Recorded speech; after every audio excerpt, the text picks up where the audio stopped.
Hi, this is Eva. This is like the third time I've started this. I knew I was going to be anxious about doing this episode, and I am.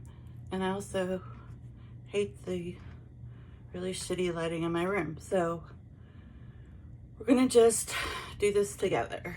Okay, my topic tonight is what nobody tells you about being a crime victim. And the reason I'm doing this is because I think it's something that all kinds of people need to know. If you are the loved one of someone who is a victim of a violent crime, or if you are studying to maybe be in the corrections field or to be in law enforcement, or if you are, even getting into social work or psychology, this might be interesting to you.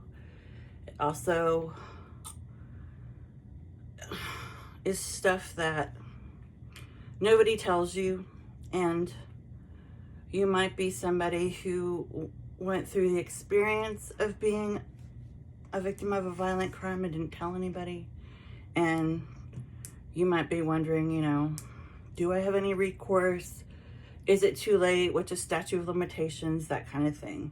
So I'm sort of going to go over all this stuff. Some of it is tedious and other parts of it are kind of fascinating. So, and then I might, well, I'm really hoping that I don't lose my cool, because sometimes when I talk about this issue, I get agitated. So here's the hoping I don't do that.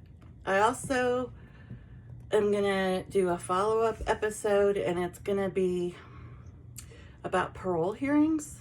I had to go through that as the victim of a crime, and basically what it means is whoever was the perpetrator in your case, because of overcrowding in jails and prisons around the country. If you don't know about that, it's a big thing, even though they have privatized a lot of incarceration. It's still, they do not have enough space for the amount of people that they have coming in.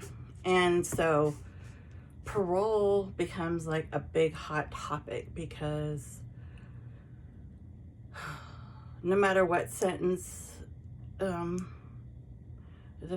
perpetrators get, there's more than likely going to be a discussion or, a movement towards getting them out earlier, months, you might think, but actually it's more like getting them out years earlier than the sentence. And it really makes an enormous difference what your state's rules are.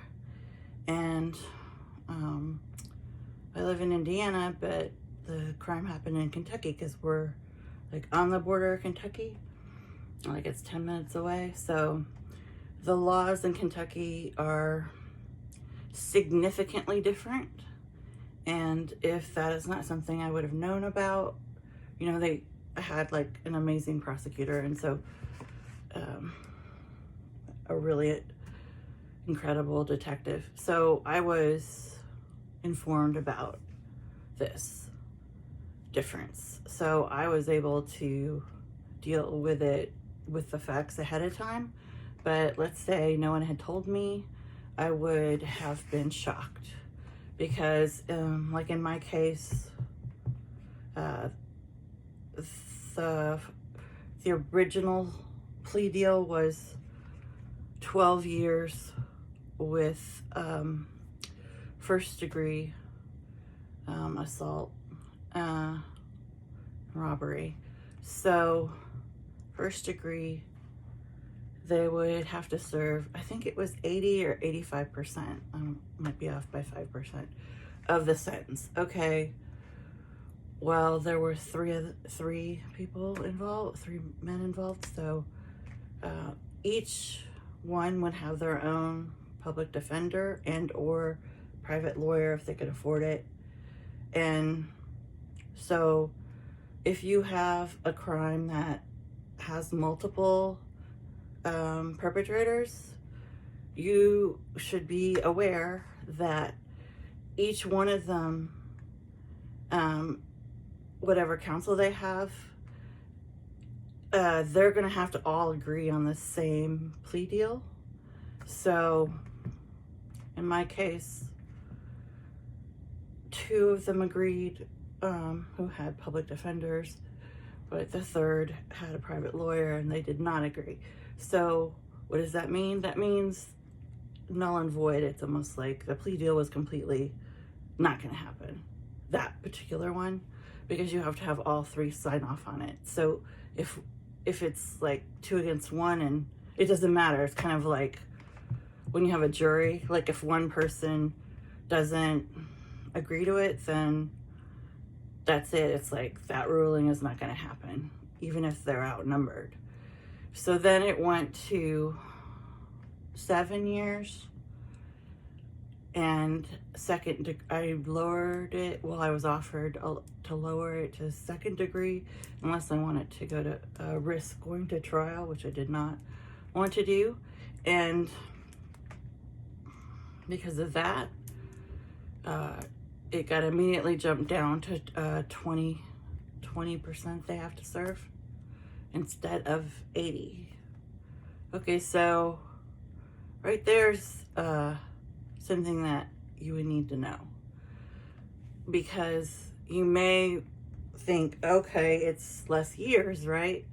But unless you knew the specifics, like the percentage of what they have to serve, okay, that's the most important information, right?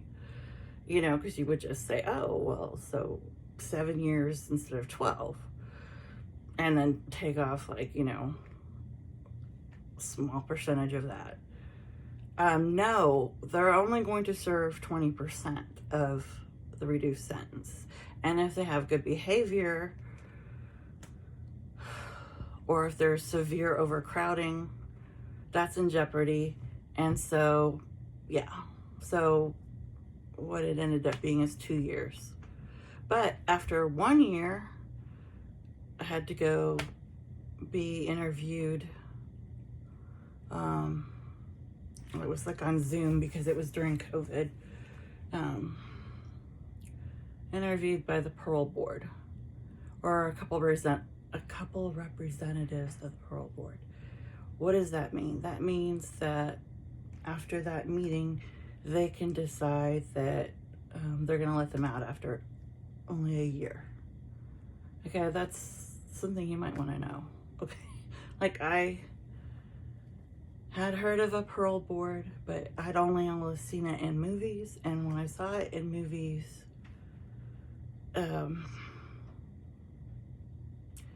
it was just like the incarcerated person sitting at a table with people judging them. Guess who wasn't at the table? The victim. Okay, that is not something I've ever seen in movies or TV, or even read in like a police procedural fiction book, you know, like Michael Connelly or something. So yeah, didn't know that. Did not know that I was going to be such an important part of how the sentence was going to be carried out. And there's also this other thing that nobody tells you about, and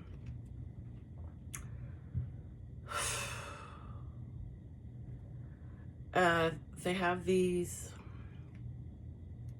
I mean, I opted for the postcards. I think you can get calls, I'm not sure. But every single time something changes with what's going on with the people who are incarcerated from your case, you will get mail. And since I had 3 perpetrators, that means that constantly you're getting not mail from them, but you're getting updates on like what's happening. Like if like at one point one of them was moved to a different facility, so you get an update about that. If they're going to be released suddenly for some reason that you weren't aware of, you get a phone call. But if it's something minor, like, okay, like I said, like they're moving facilities, okay, so you get a postcard, and you think, okay, well, what's the big deal? Well, the big deal is that you still have PTSD, you're still, well, if you're me, you're still actively, because I went to outpatient rehab for 2.5 years after the assault. So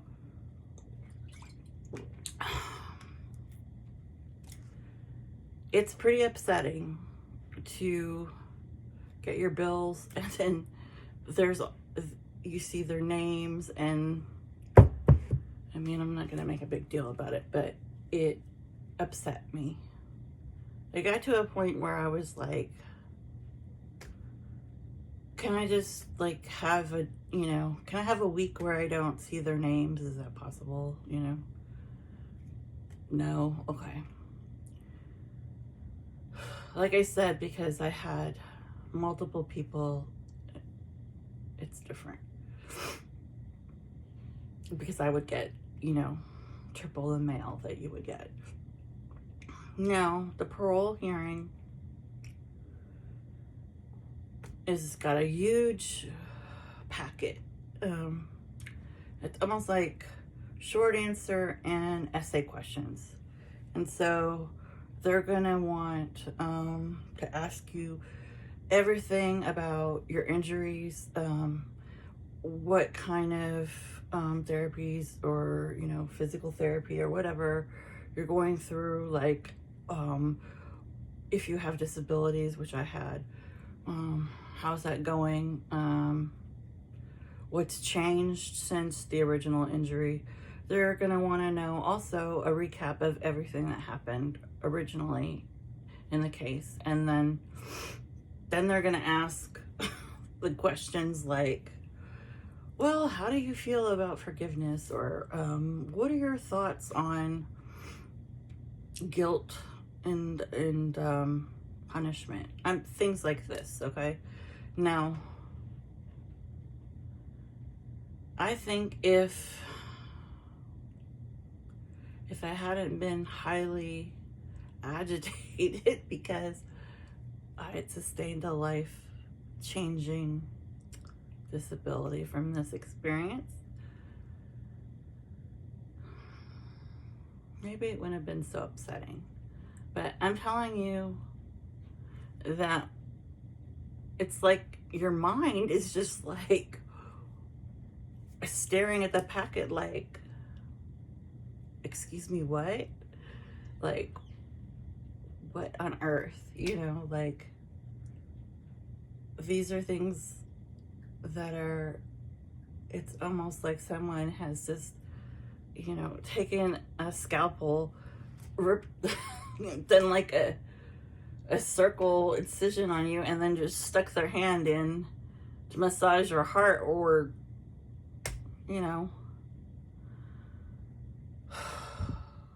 massage is probably the wrong word. I don't know what word to use. I'm actually speechless. So, yeah. Then here's some other stuff. I had a brain injury. Okay. And since I'd had a brain injury as a child, from an incident with my mother, when you have multiple brain injuries, it affects you worse, right? Makes sense, right? If your leg had been broken more than once, it would make a difference in how you could play sports or, bounce back from your injury. So at that point, after only a year, well, first it took a really long time for them to go in. I want to say it was a whole year before anything happened because of COVID, of like them actually going in, because there was just this long drawn out, we had to go to court with each other multiple times. The first few times. I think maybe the first 3 times went in person, and then their families were there too. I went with my victim advocate and a couple friends, and that's another experience. I don't want to veer off what I'm talking about, but I personally am not a big fan of the fact that there's no separate bathrooms or water fountains or anything. I almost think like, I hadn't thought about this ahead of time, but it's like you go, during intermission, and I just remember like going to the water fountain, and when I got up from the water fountain, like the driver from my robbery was like almost right in front of me because he was going to the men's restroom. It was like,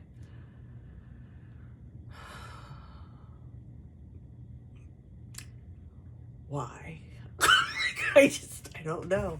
Like, I wish I would have known that, like, I guess I didn't think about it. And if I had thought about it, I would have, like, gone to a different floor of the building, like, that's not something I thought about until it was happening. Like, I don't understand how people, like, if they've had murdered children or, like, sex crimes, I'm not really understanding, like, what happens, like, you're washing your hands at the sink and then suddenly, like, the person comes out. I mean, it's like, if they're not incarcerated yet, it's like they are free to walk around. Like, that's just a problem, I think. Or maybe I'm the only person who finds it a sensitive issue. Maybe I'm just a very sensitive person. I don't know, but that is something sure wish someone would have mentioned to me before I experienced it. Yeah. Not that they were having a great time with it either. We were all most unhappy with this experience. Then I don't know. I don't want to give personal details at all because, if it was my child or myself who had committed a crime, I wouldn't want the victim in the case just yammering on about any personal details about me, so I'm not going to do it to them. I'm going to just sort of do like anonymous type things. But there was a different language being spoken by their families, and that's the only thing I'm going to say about that. And so here's another thing. Somehow they sat behind us. I don't even understand how that even happened. Like the date guy and his family. So, and they're all speaking in a foreign language. So, like, I'm just sitting there wondering what they're saying, even though I know that's not what I should be thinking. That's not right. But, yeah, that doesn't make you feel very good. Nope, doesn't. And I kind of thought it'd be like a wedding, like perpetrators and families on this side, and then, like the middle row, and then like the victim. Like, I didn't really understand that we were all going to be together. So yeah, that's another thing that I wish I would have known about. Okay, I'm still doing okay with this. Okay, we're doing good. All right. I also had a problem.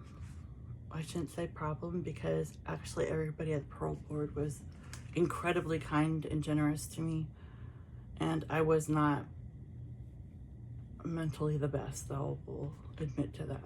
It was not I was not the person you're seeing here. Nope, was not. Really having trouble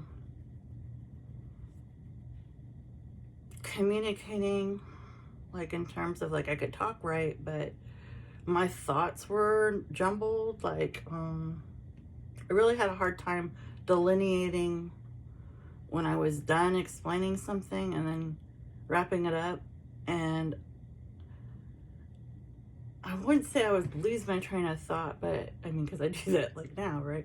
But it was more like I also struggled with this, with reading, and I still do. Like, I have this terrible time with when a paragraph ends and the new one starts, and like the information, like separating the information. Like, for some reason, even if the lines don't merge, it's like the ideas merge, if that makes sense. So it's like I can't seem to, like, this is the end of a thought and this is the beginning of another thought. And I had a really hard time answering the judge, even though he was very gracious, when I was explaining things about my injury and all the treatments I'd had, and going on disability, blah, blah, blah. My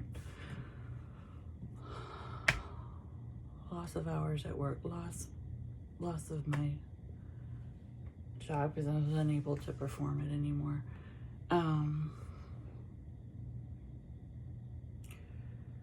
Could not really explain myself in a like how I can now.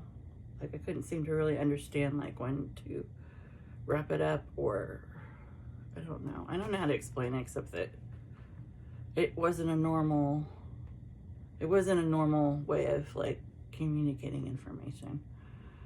And I wish, now looking back at it, I mean, this was all extra pressure because it was COVID, and when it went from in person to being on Zoom, and one of the first times I had to, it's like I would say my part, and then the person I was talking about would come on the screen and then say his part. So it was almost like we were bartering back and forth with each other, even though we weren't on the screen at the same time.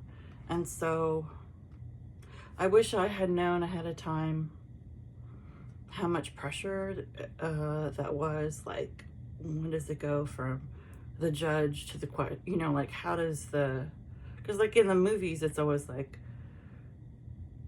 the prosecutor goes up or the DA, and they like question them and they're in the box. I mean, it just seems like in movies everybody, it's a script, so like they convey their information efficiently. I don't know. That was a problem. The language barrier was a problem. One of them did not have a language barrier. And then you're also going to have to know that there might be the chance that somebody's going to ask for forgiveness of you. I had always sort of imagined like maybe someone would send me a letter or something. Not that I don't want anything, nothing, thank you. But to be asked in front of the judge suddenly, like for forgiveness, wasn't prepared for that. Wasn't prepared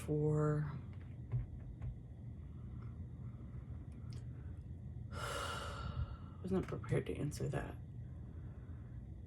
There's a lot of like trickery, like, it is a lot like the movies where like they try to like sort of throw things at you that like might make you upset, so that like maybe you'll end up looking bad as the victim. Like, that's a big thing.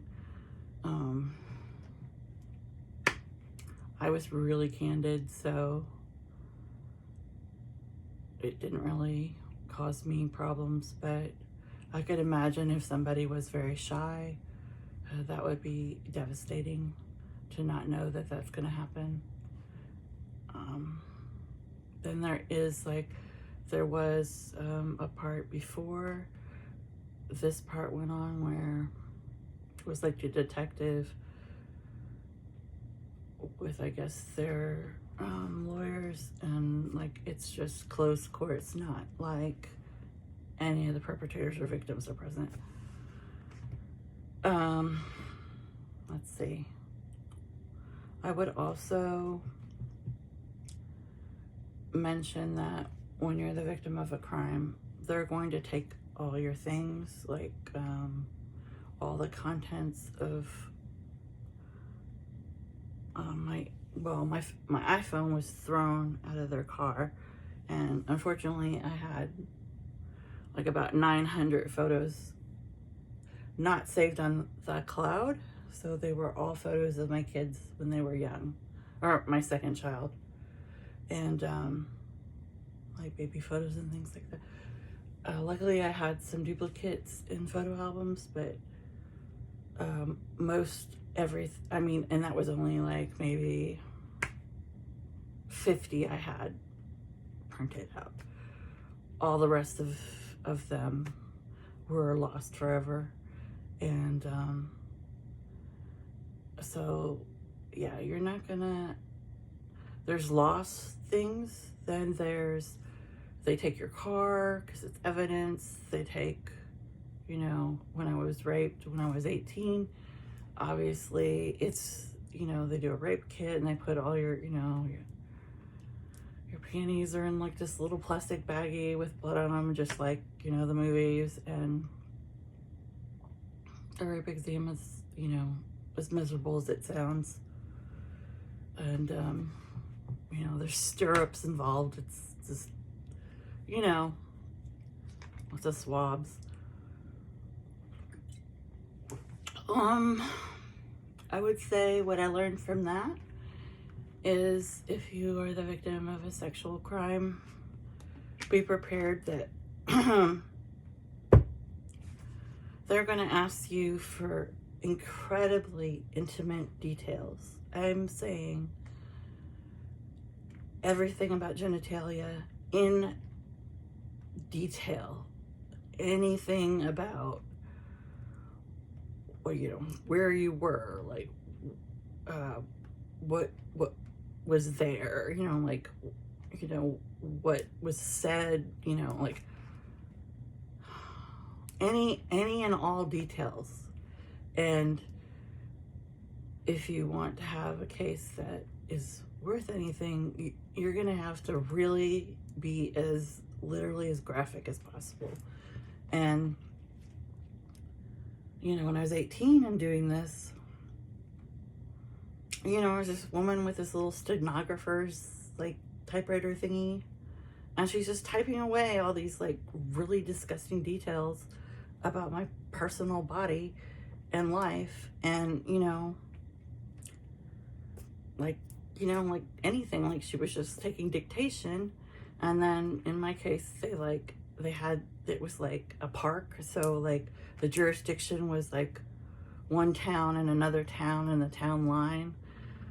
So then they ended up sending me to the other jurisdiction because they decided that it was the other jurisdiction, or I don't remember how it all went. But then I had to do the whole thing over again. Now, what I would have liked to know, like, that would have been good to know. It's kind of traumatic to then have to go do the whole thing all over again.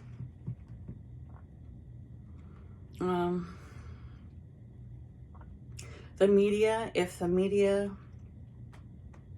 comes to your crime scene, when it happens, if they're notified right after it happens, because they did a news story that night, because it happened like around lunchtime, so they did, like, by the nightly news, like dinner time, they had a whole segment on it.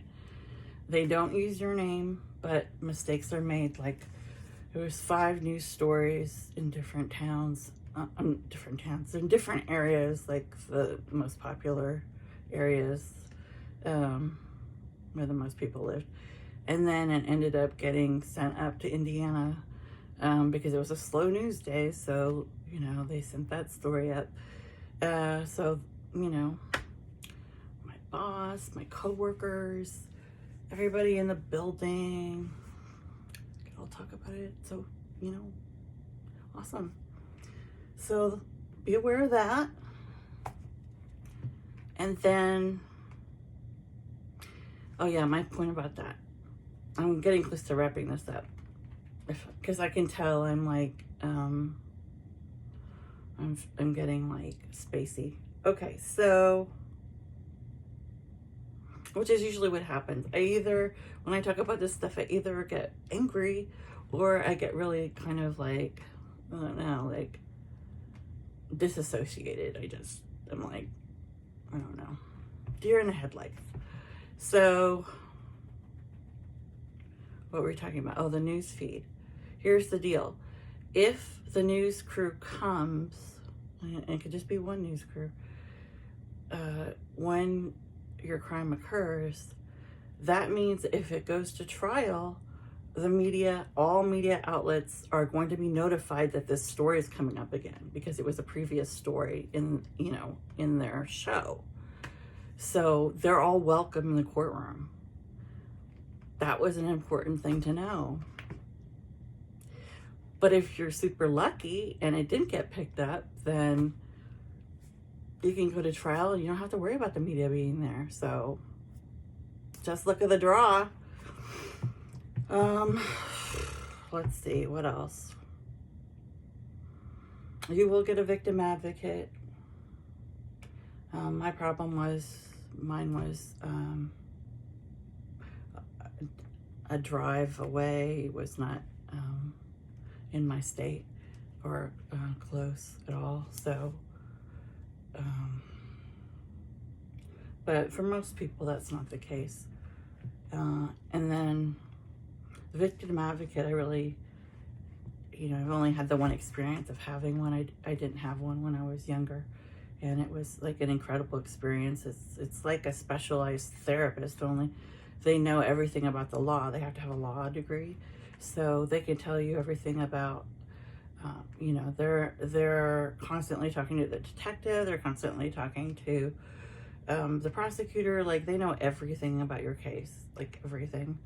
And so in that way, it's wonderful because it's like law 101, like they'll fill you in on all the stuff you don't know. Like this, if I'm telling you, they'll tell you. But, if you only have so much time with them, you're not going to get enough information. I did get a social worker who came to my house because my brain injury, at one point it was, wasn't driving for a little bit. And you're also going to have to really learn about social services. I had to learn a lot about Social Security because you're going to be filling out, you're going to be losing work, so you're going to be, unemployment, or not unemployment, but like the disability, how much I could work with my disability, blah, blah, blah, blah, blah. I ended up doing a program where, this is the last thing I'll say, I did a program, they call it criminal restitution. Basically what it is there's a fund that the state has, and each state's different. I don't know if it's donation. I think it's some donations and then some state money, and it all goes into this pool. So you can fill out this enormous application and apply for it. And basically it's to pay for everything that the crime caused. Like, I used it to pay off my medical bills. I mean, it didn't pay all of them off. There was a huge problem with the ER because since I got my purse stolen and my health insurance card was in it from my job, but obviously I didn't have it on me because I've been robbed, the hospital charged me full price. So I ended up with a bill for over $6,000, and they also charged me $285 for the ambulance and $42 for the gas that the ambulance used to drive me to the hospital. So yeah, you will have to deal with the healthcare system in America when you're dealing with the law in America. And you're also dealing, I guess, with social services, because there's no way out of that. If you go back to your job, there's going to be a lot of hand-holding or watching you, or reports made about your abilities and whether you can still do the job, or what assisted things they're putting in place for you. Just realize that you're going to have a lot of eyes on you at all times, no matter how shitty you look or sound. So that's something. And with all this complaining, it's not really, I mean, I'm trying to be helpful, but I'm starting to get sarcastic. With all of this, you're also going to have to just navigate going back to the workforce, figuring out what you're going to do for money in your career after the crime. Or like when I was in college, I took a semester off and went home and just worked as a waitress and lived at home, and it was like actually the wrong choice, but that's the choice I made. And then I went back after 6 months had passed. But usually there's something after the crime, there's some sort of change in your life that's severe, that you're going to have to get used to, whether that's losing your ability to drive or whatever, or not being able to do your career anymore, or having to drop out of school. Like, there's going to be something. Or if, you have to be using a cane, or, whatever, PTSD, like, your life is going to change. It's going to change. And that's something people they're not really good at telling you that. They're kind of just like, oh yeah, you'll just go to this and that, and no one really seems, like, I didn't really understand that it was going to be years of my life. I didn't really get that. But I'll end this by saying the one thing that made me, after I have been kind of negative towards the end of this video, which I knew I would do because I always do this when I talk about this issue, but I did join a group, a closed Facebook group, as soon as I was able to, at least use a computer again. And it's called,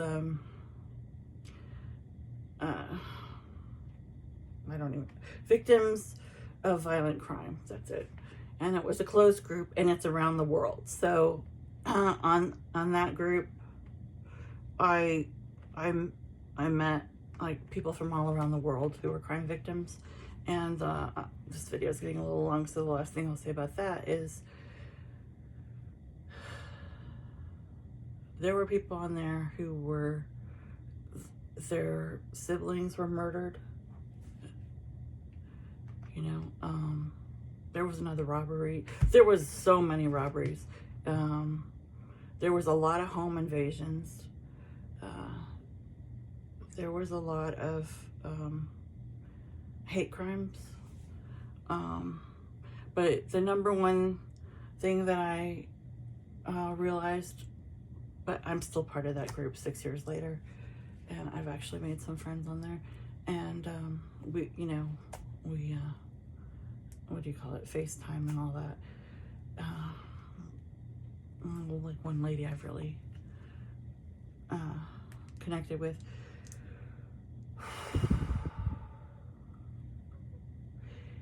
85% of those people, I'll say that's my estimate, the person who changed their life forever, they never saw them. They were wearing a mask.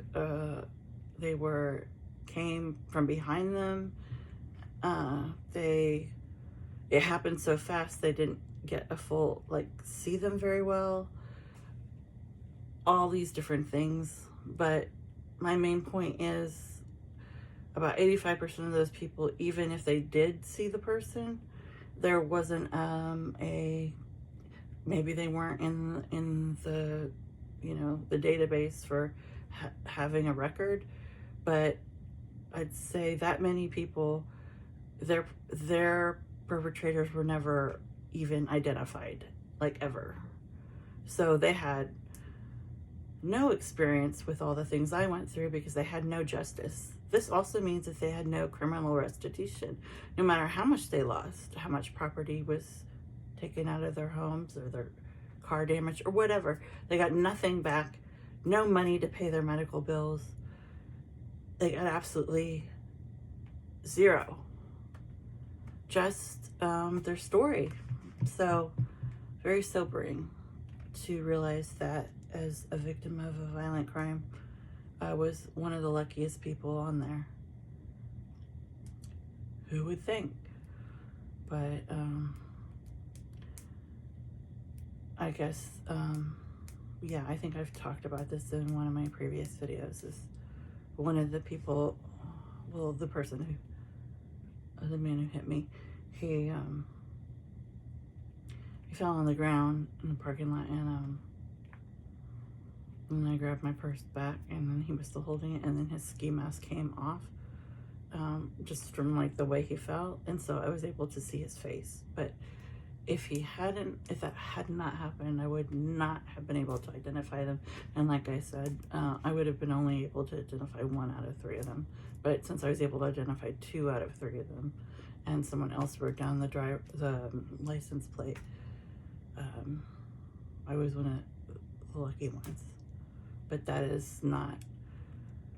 was because my crime happened during the daytime, where it was easy to see. It was a public place where there were other people in the vicinity who were able to give details to the police. But that's a very rare thing. I mean, most crimes take place at night, and oftentimes there's no way, you know, people are wearing like hoodies or whatever, you know, like they're not recognizable. You cannot tell who they are. You can't even tell if they're a man or a woman.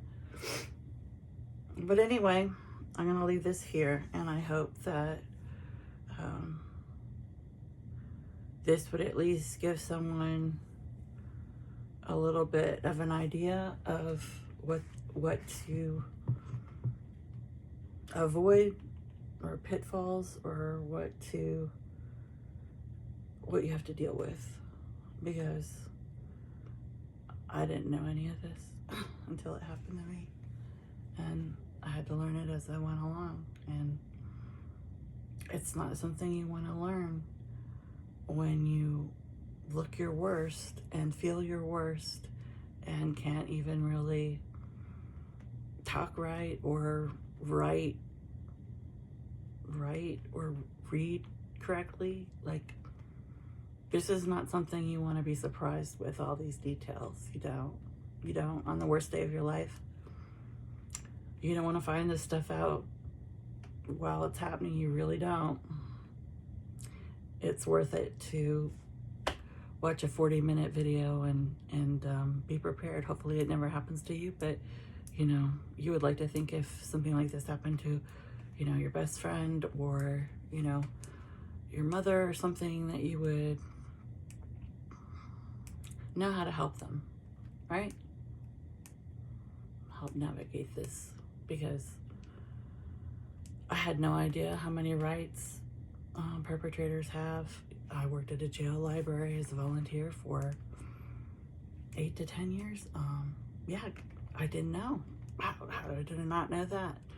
I don't know. I just never was thinking about it from a victim standpoint, I guess. You also have a lot of things available to you. Prosecutor is assigned to you. You don't have to find your own lawyer or pay for your own lawyer if you're the victim of a crime. There's a lot of advantages also for the victim, but sure would have liked to know that stuff ahead of time too, because let me tell you, some of it I had to find out while I was in court, and at very vulnerable moments, you know, with the people that had chosen to do this sitting behind me. And that is not how you want to find this stuff out. Nope, you don't. Okay, that's it. Bye.